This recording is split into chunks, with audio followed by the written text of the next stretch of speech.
说也可以和电影里一样精彩。石轮，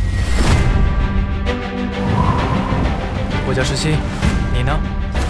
千晓，你为什么总想活成电影里的样子？你为什么总爱做这些怪事啊？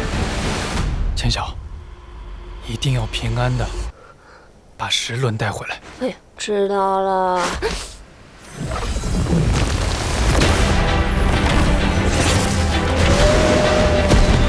要是能早点认识你就好了。现在也不晚。掌控时间，可是要付出代价的。快去抓住他们！记住，没人能动我的人。他的人是谁呀？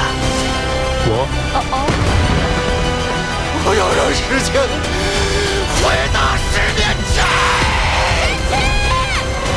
千晓总是要告别的，即使我先离开，你也不要停在原地难过太久，好吗？